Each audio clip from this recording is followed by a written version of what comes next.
देश मेरा जल रहा है, आग लगी है सीने में, हुक्मरां सब व्यस्त हैं खून गरीब का पीने में।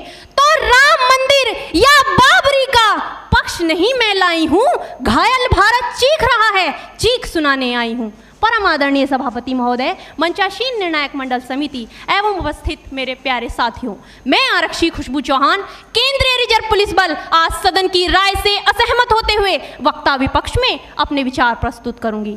महोदय, दर्द हद से तब गुजरने लगता है जब मेरी आंखों के सामने ताज, पुलवामा, छत्तीसगढ़ में शहीद हुए जवानों के शत विशत अधजले शरीर के टुकड़े, रेत के टीलों से ऊपर जाती लाशों के ढेर और कश्मीर की खून से सनी लाल रंग की सड़कों के दृश्य सामने आते हैं।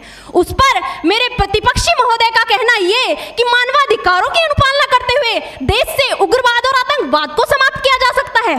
महोदय, अब तो हमारा तिरंगा झंडा भी हमसे ये पूछने लगा है कि क्या बात है भारत, आजकल फहराने से ज्यादा मैं कफन में दफनाने के क्यों काम आ रहा हूं।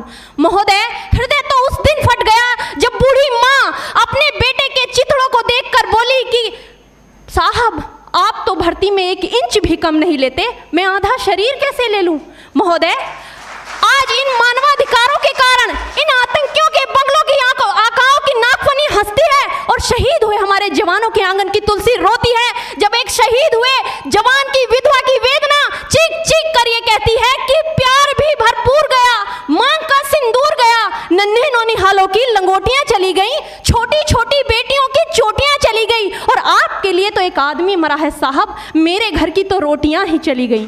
महोदय, किसी भी युद्ध को जीतने के लिए पहल करना सबसे ज्यादा आवश्यक है, क्योंकि इतिहास गवाह है कि पहल करके बड़े बड़े युद्धों के परिणाम बदल दिए गए हैं। परंतु आज मानवाधिकारों के कारण हमारे देश के जवान इस कदर बंधे हुए हैं कि अपनी ड्यूटी पर खड़े होकर भी वो आज पहल करने से डरते हैं, क्योंकि महोदय भविष्य में उन्हें कटघरे में खड़े होने का डर सता रहा होता है।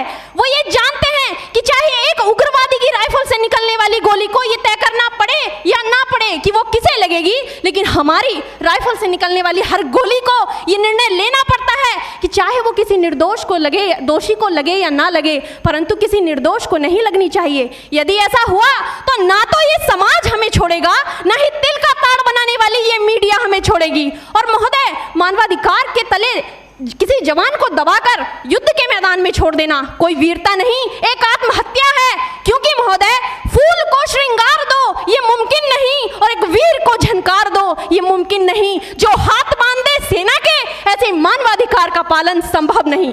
महोदय, आज सत्यनिष्ठा के मार्ग पर चलते हुए भी हमारे देश का जवान इन आतंकवादियों, इन पत्थरबाजों से डरता है, क्योंकि वो जानता है कि उसकी राइफल से निकलने वाली गोली अगर टारगेट को हिट नहीं भी करेगी तो भी 400 मीटर तक जाएगी, और यदि इस बीच वो किसी निर्दोष को लग गई तो महोदय हमें अपनी नौकरी से हाथ तक धोना पड़ सकता है।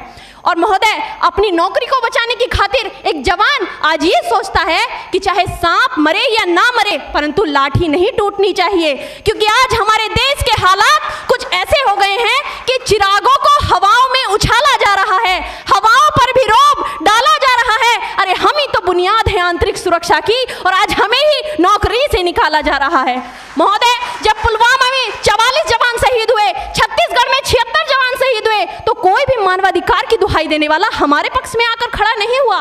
परंतु जब जेएनयू विश्वविद्यालय में एक देशद्रोही के द्वारा भारत तेरे टुकड़े होंगे, अफजल हम शर्मिंदा हैं जैसे देशद्रोही नारे लगते हैं, तो सारे मानवाधिकार के ज्ञाता आकर उसके पक्ष में खड़े हो जाते हैं। तभी तो क्या कहा था उस देशद्रोही ने कि तुम एक अफजल को मारोगे, हर घर से अफजल निकलेगा। तो मैं भारत की बेटी अपनी भारतीय सेना की तरफ से आज ये ऐलान करती हूँ कि उस घर में घुसकर मारेंगे जिस घर से अफजल निकलेगा, वो कोख नहीं पलने देंगे जिस कोख से अफजल निकलेगा। उठो देश के वीर जवानों, तुम सिंह बनकर दहाड़ दो और एक तिरंगा झंडा उस कन्हैया के सीने में गाड़ दो।